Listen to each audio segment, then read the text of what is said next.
यह खबर अमेरिका के एक प्रस्ताव से जुड़ी हुई है। अमेरिका ने G7 देशों से कहा कि वे भारत और चीन जैसे देशों पर भारी टैरिफ लगाएं, क्योंकि ये देश रूस से सस्ता तेल खरीद रहे हैं या तेल रूस को यूक्रेन युद्ध के लिए पैसे दे रहा है। दरअसल G7 7 बड़े अमीर देशों का एक समूह है, जिसमें America, Canada, Japan, Germany, Britain, France और इटली शामिल हैं। ये देश मिलकर दुनिया की बड़ी समस्याओं पर चर्चा करते हैं। हाल ही में शुक्रवार को G7 के वित्त मंत्रियों की एक ऑनलाइन बैठक हुई। इस बैठक में रूस पर और भी सख्त सैंक्शंस लगाने की बात हुई। अमेरिका के वित्त मंत्री स्कॉट बेसेंट ने कहा कि G7 देशों को एकजुट होकर रूस को कमजोर करना चाहिए। उनका कहना था कि रूस का तेल बेचना बंद हो जाए तो उनके पास युद्ध के लिए पैसे नहीं होंगे। यूक्रेन पर रूस का हमला 2022 से चल रहा है। अमेरिका और उसके दोस्त देश रूस को दबाना चाहते हैं ताकि यह युद्ध जल्द से जल्द समाप्त हो सके।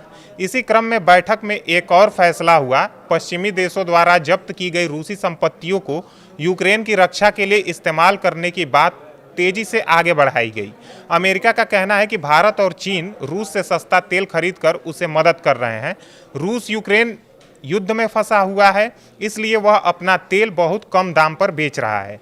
भारत और चीन जैसे बड़े देश इसे खरीदते हैं तो रूस को अरबों डॉलर मिल जाते हैं। ये पैसे वे हथियार खरीदने में इस्तेमाल करते हैं। अमेरिका इसे बर्दाश्त नहीं कर रहा। अमेरिकी वित्त मंत्रालय के एक अधिकारी ने कहा कि G7 और यूरोपीय संघ को चीन और भारत के सामान पर भारी टैरिफ लगाना चाहिए। इससे वो रूसी तेल खरीदना बंद कर सकते हैं। टैरिफ मतलब आयात शुल्क, यानी भारत या चीन का सामान अमेरिका या G7 देशों से महंगा हो जाएगा। इससे व्यापार प्रभावित होगा। राष्ट्रपति डोनाल्ड ट्रंप ने तो पहले ही यह कदम उठा लिया था। उन्होंने भारत से आने वाले सामानों पर अतिरिक्त 25% टैरिफ लगा दिया। अब कुल टैरिफ 50% हो गया है। ट्रंप ने कहा कि हम बहुत सख्त कदम उठाएंगे। रूस को यूक्रेन युद्ध रोकना चाहिए। वे यूरोपीय देशों से भी कह रहे हैं कि वे साथ आएं और रूस के खिलाफ एकजुट हों। ट्रंप का गुस्सा रूसी राष्ट्रपति व्लादिमीर पुतिन पर भी है, जो युद्ध नहीं रोक रहे हैं। भारत और चीन आखिर क्यों रूसी तेल खरीदते हैं? क्योंकि वह सस्ता है। वैश्विक तेल की कीमतें ऊंची हैं, लेकिन रूस सैंक्शंस की वजह से तेल कम दाम पर ही बेच रहा है। भारत दुनिया का तीसरा सबसे बड़ा तेल खरीदने वाला देश है। ज़्यादातर तेल आयात पर चलता है। रूसी तेल से भारत को फायदा हुआ है। तेल महंगा न होने से पेट्रोल और डीजल की कीमतें कंट्रोल में रही हैं। चीन भी इसी तरह रूस का सबसे बड़ा तेल खरीदार है, लेकिन अमेरिका कहता है कि यह अनुचित है। इससे रूस और भी मजबूत हो रहा है। भारत ने कहा है कि हम तटस्थ हैं, हम किसी के साथ नहीं खड़े हैं, बस अपनी ज़रूरतें पूरा कर रहे हैं। लेकिन अब अमेरिका का दबाव लगातार बढ़ रहा है। अमेरिका भारत का एक बड़ा ट्रेड पार्टनर है और टैरिफ विवाद के चलते दोनों देशों के बीच निर्यात कम हो सकता है और कीमतें बढ़ सकती हैं।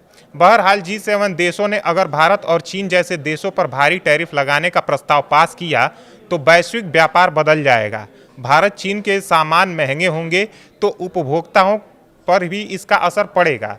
रूस की तेल बिक्री कम होगी तो उसके पास युद्ध के लिए पैसे कम पड़ेंगे, लेकिन भारत जैसे विकासशील देशों को नुकसान ऊर्जा संकट के रूप में ही अधिकांशतः सामने आएगा।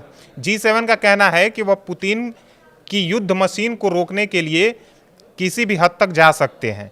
अमेरिकी मंत्री बेसेंट स्पेन के मैड्रिड आ रहे हैं। वहाँ चीनी उप प्रधानमंत्री से व्यापार, टिकटॉक बिक्री और मनी लॉन्ड्रिंग पर उनके द्वारा चर्चा की जाएगी। यह दिखाता है कि अमेरिकी व्यापार को हथियार बना रहे हैं। कनाडा G7 का मौजूदा अध्यक्ष है और इसने बैठक की अगुवाई की है। उनके मंत्री ने कहा है कि और भी अधिक कदम रूस के खिलाफ उठाए जाएंगे। यह खबर बताती है कि कैसे एक युद्ध आर्थिक युद्ध में बदल जाता है। अमेरिका और G7 रूस को अलग थलग करना चाहते हैं, लेकिन भारत, चीन जैसे देश अपनी स्वतंत्र नीति पर अड़े हैं। क्या यह टैरिफ लग पाएगा? क्या युद्ध रुकेगा? ये तो समय ही बताएगा।